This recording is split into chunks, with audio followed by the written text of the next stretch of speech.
Are you fan of romantic drama films? क्योंकि आज की ये मूवी इसी पे बेस्ड है। क्वीर मूवी कैसी है और क्या स्टोरी है इसकी जानेंगे सब आगे वीडियो में, लेकिन शुरुआत करने से पहले हेलो वेलकम, मैं हूं डॉली, मैं आपका स्वागत करती हूँ मेरे चैनल बिंदास बंदी बोल पे। और अगर आप न्यू है मेरे चैनल पर तो वीडियो को लाइक करके सब्सक्राइब करना बिल्कुल ना भूलें। मूवी की स्टोरी जो सेट की गई है 1950s के मेक्सिको शहर में, जिसमें एक अमेरिकन आउटकास्ट एक्सपेट्रियाट है और जो अपनी एज से काफी यंगर मैन से इन्फैचुएटेड हो जाता है। सो मूवी स्टार्ट होती है विलियम ली से, जो डेली बाहर जाता है अपना टाइम पास करने के लिए और वो हर दिन तलाश करता है अपने से यंगर मैन की। और एक शाम उसकी नजर यूजीन एलर्टन पे पड़ती है। वो भी एक अमेरिकन एक्सपेट्रियाट है और ली उसे देखते ही उससे ऑब्सेस्ड हो जाता है। वो जहाँ जहाँ जाता है ली उसका पीछा करता है। वो उसे परस्यू करना चाहता है और उसका अटेंशन और अफेक्शन चाहता है। स्टार्टिंग में यूजीन उसे ऐसे शो करता है जैसे वो उसे देखता भी नहीं है और टोटली इग्नोर कर देता है, लेकिन बीच बीच में वो भी उसे देखता है, जहाँ से एक कंफ्यूजन स्टेट क्रिएट हो जाती है कि आखिर वो उसे देखना चाहता है या नहीं देखना चाहता। वो डेली एक वुमन के साथ आता है बार में चेस खेलने के लिए, जिससे वो कंफर्म नहीं हो पाता है कि वो स्ट्रेट है या क्वीर। सो ली काफी डरता है उसके पास जाने में, लेकिन एक दिन मौका पाते ही जहाँ यूजीन उसे सिग्नल देता है पास आने के लिए, वो तुरंत ही उसके पास पहुंच जाता है और यहीं से दोनों की फर्स्ट कॉन्वर्सेशन स्टार्ट होती है। बातें करते करते समय कब निकल जाता है पता ही नहीं चलता है, अंधेरा हो जाता है और उस दिन ली यूजीन को छोड़ने के लिए उसके रूम तक जाता है। लेकिन नेक्स्ट डे यूजीन फिर से उससे डिस्टेंट बिहेव करने लगता है,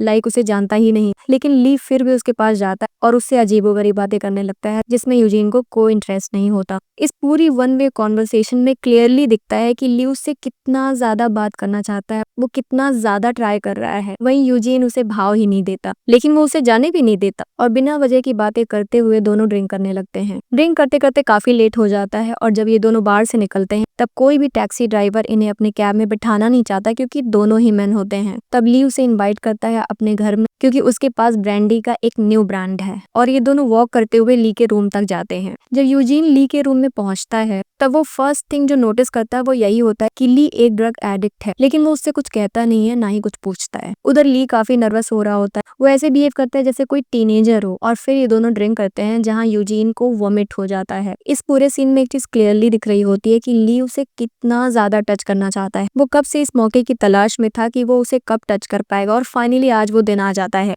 वो डरते हुए यूजीन को टच करता है, लेकिन वो रेजिस्ट नहीं करता और इसके बाद ये दोनों साथ में नाइट स्पेंड करते हैं। नेक्स्ट डे ली फिर से उसी बार में जाता है और वो इस बार यूजीन का बेसब्री से इंतजार कर रहा होता है। लेकिन जब यूजीन वहां पहुंचता है उस वुमन के साथ तो वो उसे टोटली इग्नोर कर देता है। यूजीन का ये बिहेवियर देख के ली काफी हर्ट हो जाता है और वो बहुत ड्रिंक करता है। वो उसका पीछा करते करते उस रूम तक जाता है जहाँ वो ड्रिंक करने की वजह से फेंट हो जाता है और अजीब अजीब चीजें इमेजिन करता है। और नेक्स्ट डे वो फिर से उसी बार में जाता है जहाँ यूजीन होता है, लेकिन इस बार वो उसको अपने साथ साउथ अमेरिका चलने के लिए बोलता है, क्योंकि उसने एक आर्टिकल में पढ़ा था याहे प्लांट के बारे में, जो एक टेलीपैथिक प्लांट है। ली का तो कंफर्म है कि वो यूजीन का साथ चाहता है, उसका अफेक्शन चाहता है, उसका टेंशन चाहता है, लेकिन यूजीन उसे क्लियरली बोलता है कि वो उसे वैसे नहीं देखता जैसे वो उसे देखता है और वो क्वीर नहीं है। लेकिन फिर भी जब ली उसे बहुत इंसिस्ट करता है तो वो मान जाता है, क्योंकि ट्रैवलिंग करने में बुराई क्या है। और ये दोनों साउथ अमेरिका पहुंचते हैं जहाँ पे एक रिसर्चर उन्हें बताता है कि इस प्लांट को अभी खोजा जा रहा है और इसकी एग्जिस्टेंस अभी कंफर्म नहीं है। इस पे ऑलरेडी एक डॉक्टर काम कर रही है जो इक्वाडोरियन जंगलों में कई सालों से रिसर्च कर रही है, तो वही इन दोनों की हेल्प कर पाएगी। और वहां से निकलने के बाद ली की तबीयत अचानक से खराब हो जाती है, उसे बहुत ज्यादा ठंड लगने लगती है, उसे डायरिया हो जाता है और फिर ये दोनों डॉक्टर के पास जाते हैं। जब डॉक्टर उसे देखता है तो उसे थोड़ा डाउट हो जाता है कि कुछ तो गड़बड़ है। जब वो उससे पूछता है कि क्या वो एक ड्रग एडिक्ट है, पहले तो वो एक्सेप्ट नहीं करता है, लेकिन फिर बाद में वो बता देता है कि हाँ वो एक ड्रग एडिक्ट है। तो उसकी सिचुएशन देखते हुए डॉक्टर उससे बोलते हैं कि अगर तुम जीना चाहते हो तो ये एडिक्शन छोड़ दो, और उसे मेडिसिन देते हैं। जब ये दोनों वापस रूम पे आते हैं तो यूजीन ब्रेकफास्ट कर रहा होता है और ली उसे टच करने की कोशिश करने लगता है, जहाँ यूजीन उसे धक्का दे देता है और इन दोनों में काफी बहस शुरू हो जाती है। एक्चुअली में ली बहुत ही ज्यादा चिपकू टाइप का है और वो पूरे टाइम उसे टच करना चाहता है, वो उसे एक सेकंड के लिए भी छोड़ना नहीं चाहता। वहीं यूजीन उसे बीच बीच में रियलाइज करा देता है कि उसके पर्सनल स्पेस में किसी की एंट्री नहीं। वो उसे बोलता है कि तुम्हारा साथ बुरा नहीं है, लेकिन इससे उसकी फ्रीडम खत्म हो जा रही है, क्योंकि वो जहाँ जाता, जिससे मिलता, कुछ भी करता, ली वहां पहुंच के उसे डिस्टर्ब करना शुरू कर देता। और यही सबसे बड़ा रीजन है कि उसने खुद को इमोशनली डिटैच कर रखा है ली से। इसके बाद ये दोनों इक्वाडोरियन जंगल पहुंचते हैं जहाँ उनका स्वागत एक स्नेक करता है। डॉक्टर कॉटर जिन्हें लगता है कि ये दोनों उनकी रिसर्च चुराने के लिए आए हैं, तो वो इन दोनों पे गन पॉइंट कर देती हैं। इस पे ली उसे श्योर करता है कि उसे उसकी रिसर्च में कोई इंटरेस्ट नहीं है, वो यहाँ पे सिर्फ और सिर्फ टेलीपैथिक प्लांट के लिए आया है, पर्सनल यूज के लिए। वो खुद ट्राई करना चाहता है इसको और जानना चाहता है कि यूजीन के मन में क्या है। मॉर्निंग में डॉक्टर इन दोनों को याहे प्लांट खोजने के लिए भेज देती हैं जंगलों में, और ये दोनों बस थोड़ी ही दूर आगे निकलते हैं कि अचानक से ली एक गड्ढे में गिर जाता है। जब उसकी आंख खुलती है तो डॉक्टर उसे बताती है कि उन लोगों ने याहे प्लांट को ढूंढ लिया है और वो उसे ब्रू करती हैं और ये चारों उस ड्रिंक को पीते हैं। डॉक्टर कॉटर, उसका हस्बैंड यूजीन एंड ली।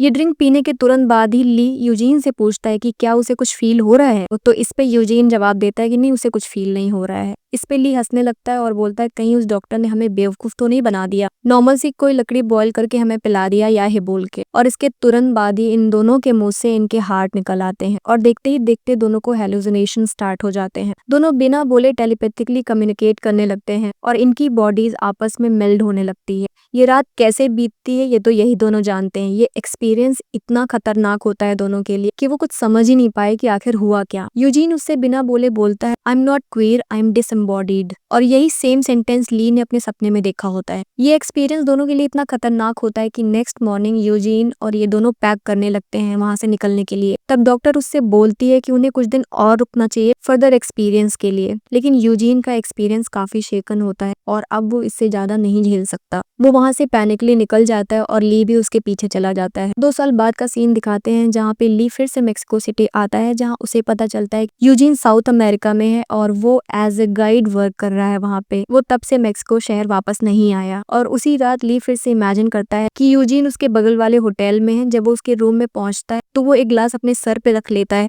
जिसके बाद ली उसके सर में शूट कर देता है और उसकी बॉडी को तब तक अपने पास रखता है जब तक वो वैनिश नहीं हो जाता। इसके बाद कई सालों के बाद का सीन दिखाते हैं जहाँ ली काफी बुढ़ा हो चुका है और वो अपने होटल रूम में अकेला होता है। वो अब भी यही इमेजिन कर रहा है कि यूजीन का यंगर वर्जन उसके साथ है, उसे इम्ब्रेस कर रहा है, और यही इमेजिन करते करते वो अपनी आखिरी सांसें लेता है। और इस सैड एंडिंग के साथ ये मूवी खत्म हो जाती है। अगर मूवी में एक्टिंग की बात करें तो डेनियल क्रेग ने क्या जबरदस्त एक्टिंग की है। शुरुआत से लेके एंड तक स्टोरी प्रेडिक्शन बहुत ही मुश्किल है। ये मूवी ये भी बता रही है कि 1950s के टाइम पे लोगों को अपना ट्रू सेल्फ एक्सेप्ट करने में कितनी मुश्किल होती होगी। If you are looking for something different तो आपको ये मूवी जरूर चेकआउट करना चाहिए। और देखने के बाद मुझे बताओ कैसी लगी आपको ये मूवी। ऐसी और मूवीज के लिए मेरे चैनल को लाइक करके सब्सक्राइब करना बिल्कुल ना भूलें। That's all for today now. मिलते हैं नेक्स्ट वीडियो में, तब तक के लिए take care of yourself and keep watching me. Bye bye.